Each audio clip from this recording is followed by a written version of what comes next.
Mervyn, many congratulations. Off and running for a new season. Must be over the moon with a 6-1 victory.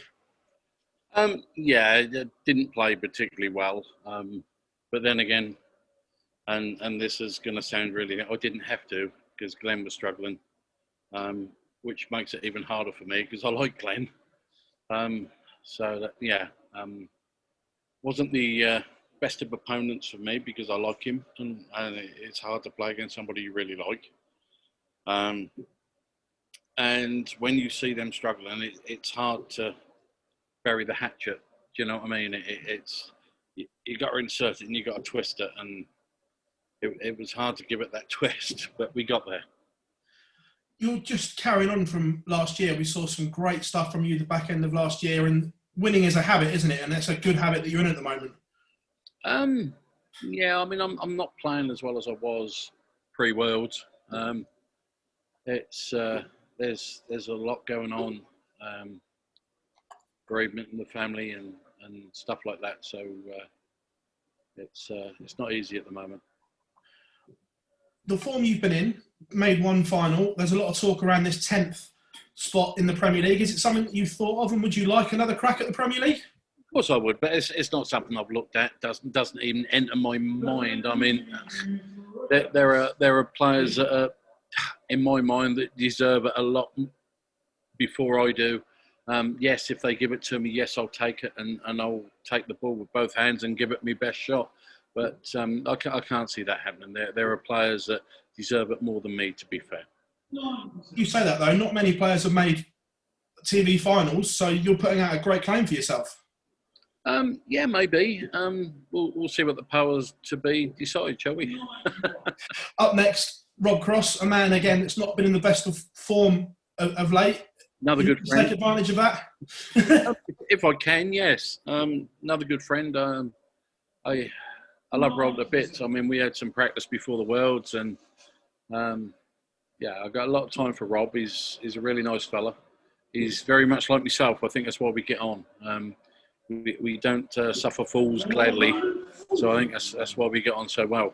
So that's going to be another hard game for me, playing somebody again that I like. But if I can take, if he's not playing as well as he normally does, because we all know there's been a little bit of a gap between the Worlds and now, and knowing Rob the way I do, he's been hitting the practice board hard. So if he comes out all firing, then I've got to do the same. Merv, congratulations. Thank you very much for your time, as always. Thanks, buddy. Thank you. Hi, Mervyn. Congratulations on the result tonight. The rebirth of Mervyn King, what has caused that? What is there sort of? Is it sort of the day job as well? Is there something you feel you seem to be more reinvigorated these days? I wouldn't call it rebirth. I've always been here. I've always been playing darts and trying the best I can. Always had mid to high 90s. The fact that I've hit a couple of 104s, 105s only goes to probably the change of practice, the change of darts, and the change of throw. Mm-hmm. You were talking about before the tournament your new windmill darts, so you were very excited about that. Is this the first sign again of how this is transferring to the big stage? Maybe. It's just nice to take my practice game to the stage.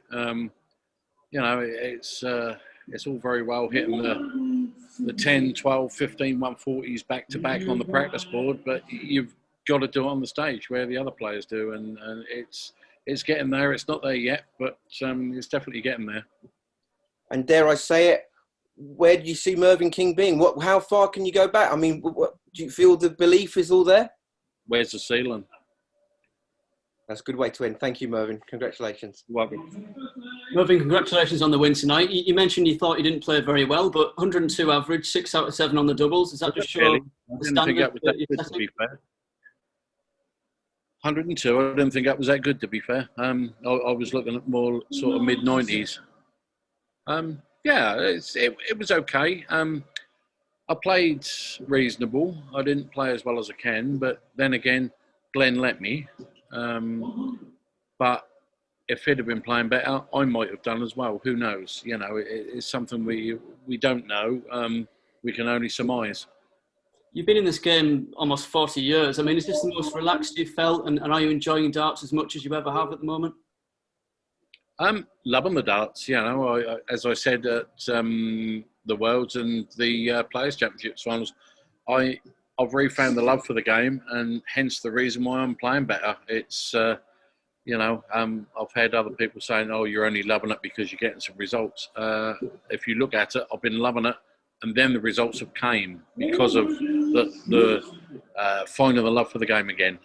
When you're doing something for that length of time, you're going to go through highs and lows of performance, and also the way you feel about things. And when you can honestly put your hand on your heart and say, "Yeah, I'm loving the game again," hence the reason the results and also the way I'm playing. And how are you feeling about the season ahead? Have you set yourself any targets at all? No, not at all. You know, it's they'll put the calendar out, and I'll enter the tournaments, and I'll go along and see what happens. I'm not, as I said before, I'm not one of these that are going to say, "Oh, I'm going to win this, I'm going to win that." I'll turn up and I'll give it my best shot, and if it's good enough on the day, I'll win it, and if it isn't, then I'll just see how far I can get.